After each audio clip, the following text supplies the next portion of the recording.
Okay, I got a short little video I want to share before I go into my ideas about the sun, about our sun. So here we go.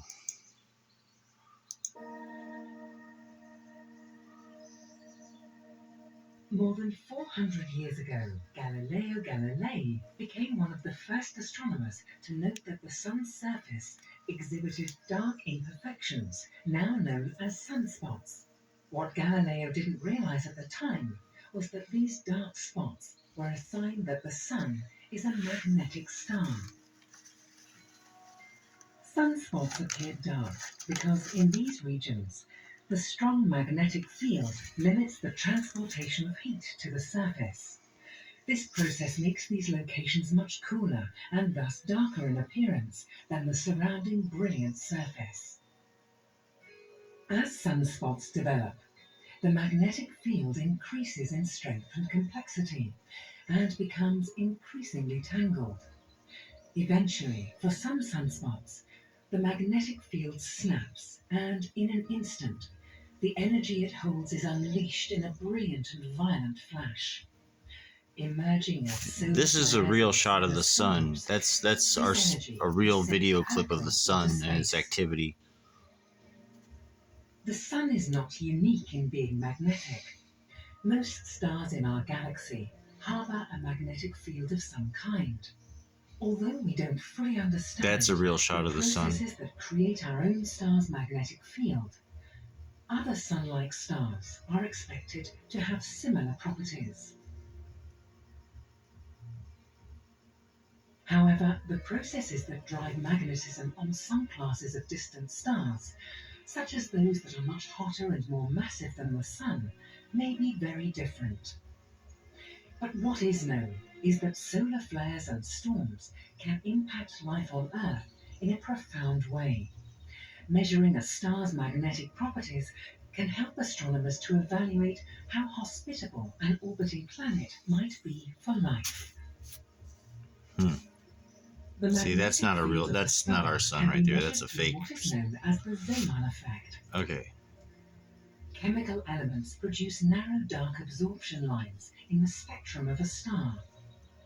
When a magnetic field is present, these lines split into triples or even more complex groupings. This splitting can be measured and used by astronomers to gauge the strength of the magnetic field. But the Zeeman effect leads to an additional effect. The starlight becomes polarized. This polarized signal is the vital clue that can be used by astronomers to spot the presence of a stellar magnetic field.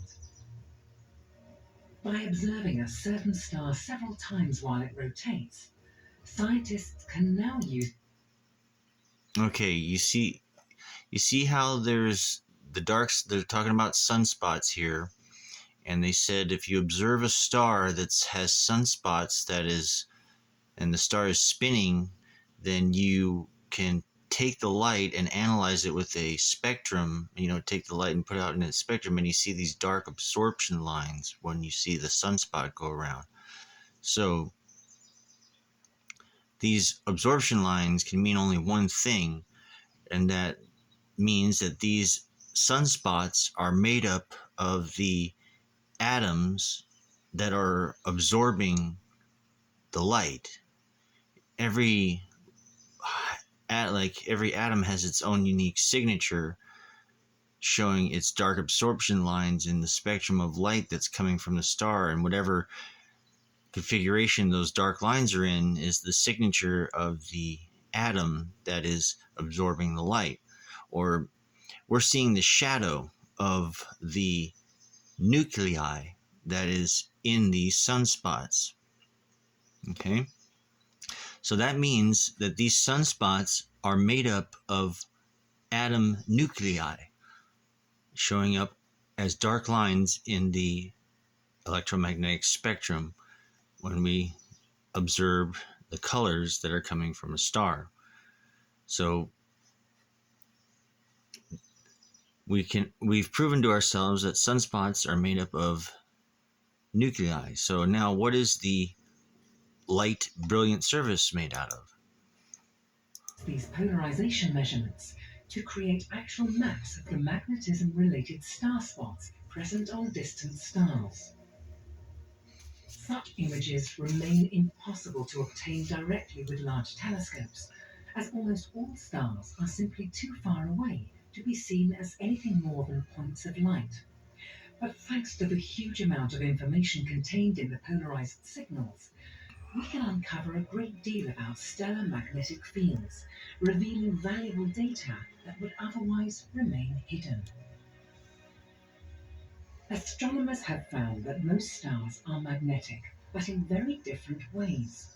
So different processes must be at work to generate and sustain these magnetic fields. We now know that these magnetic fields. Okay, so here's a real shot of our sun.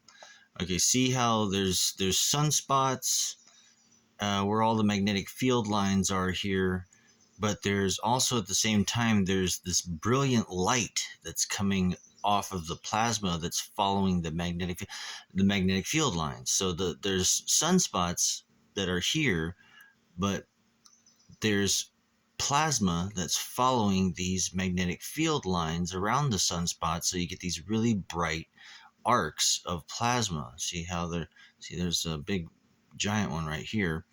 Now, what exactly is a plasma? Well, if we ever light up a fluorescent tube with high voltage electricity, the plasma that goes through the fluorescent tube is just a beam of electrons.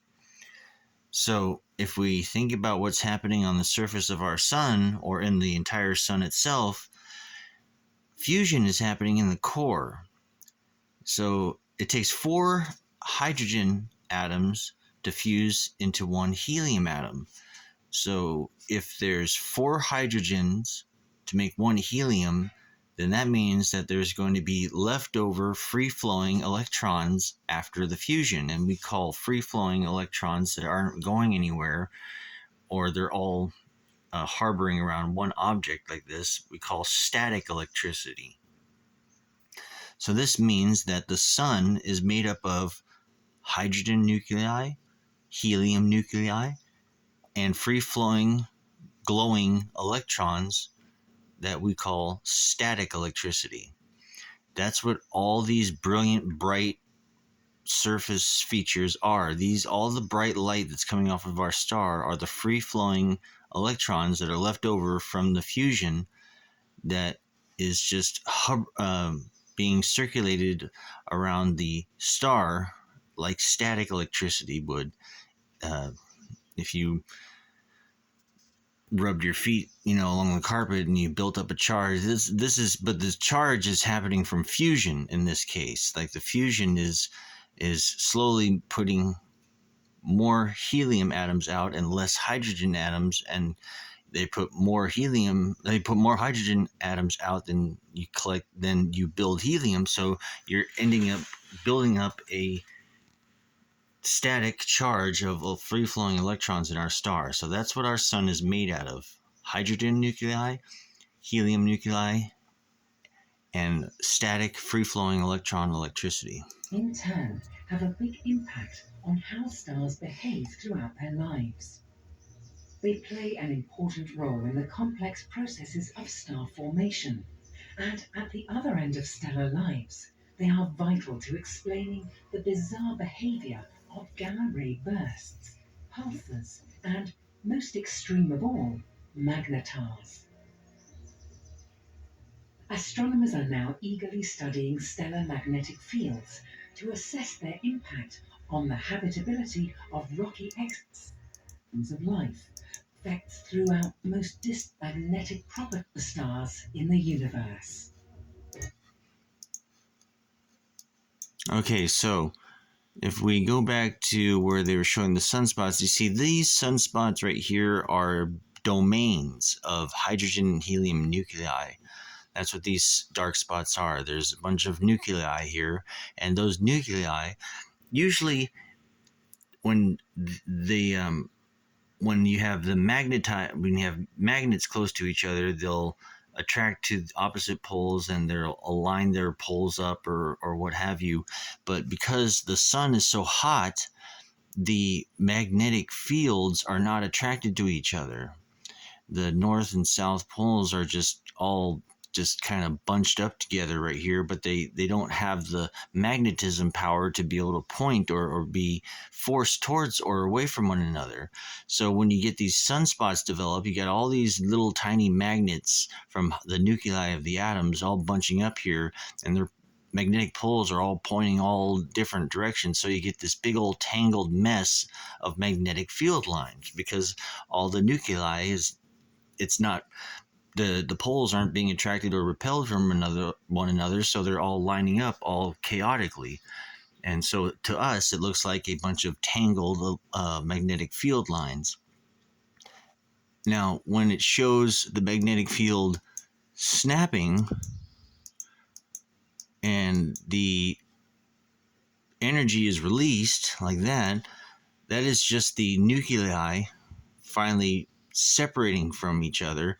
Like part of the sunspot itself is breaking apart. The nuclei that was bunched together is now breaking apart. And when that happens, the energy that those magnetic fields were holding back gets released. That's what these magnetic field ejections are.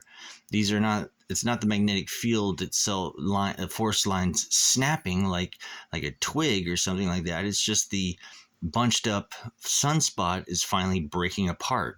And when that happens, you get this release of energy that was being held back by the magnetic field's configuration. And once that configuration dissipates, you get a release of the energy that it held back. So this is my description of what our star is. Look at the bolts of electricity, all the static electricity that's happening in our sun right there after that explosion. You see that? That all looks like static electricity. That's what that was. It was magnetic field lines getting dissipated. The sunspots are dissipating, the magnetic field lines dissipate, and then you get this release of energy that flies back down on the surface of the sun that ignites more static electricity. See that? So that's what our star is made out of. Now, when you get into heavier stars that make heavier elements than helium, you have carbon and oxygen and all those noble gases that get created from massive stars. The domains from those atoms must get very complex. That's why the massive stars can be very different from our own, because we just have a hydrogen and helium nuclei star. And if we get an even larger star that has more nuclei than hydrogen and helium, it's got carbon, nitrogen, oxygen, what have you, then all those elements or those nuclei are going to form into their different strength domains. So you're not only going to have magnetic field lines in those stars, but they're going to be different sizes. You're going to have bigger magnetic fields, smaller magnetic fields, and all those magnetic fields that are different sizes are going to be bunched together, not only in domains, but you're going to have different levels of magnetic field lines that can dissipate, and energy of different levels can be released. So I'm guessing that there's going to be sunspots also on larger stars, but those sunspots are going to be made of nuclei and magnetic field lines that are all different sizes. So you're going to have explosions and releases of energy that are going to be all different levels.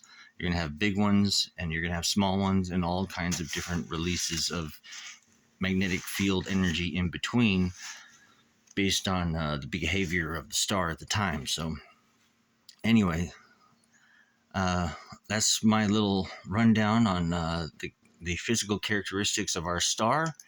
And this is a great little documentary called Magnetism and the Search for Life. And it really goes into the very specific details on sunspots and how the light is analyzed. But I believe that these sunspots are made up of atom nuclei, and the glowing, brilliant surface that is the plasma that follows the magnetic field lines from the nuclei is all free-flowing electrons, or what we call static electricity.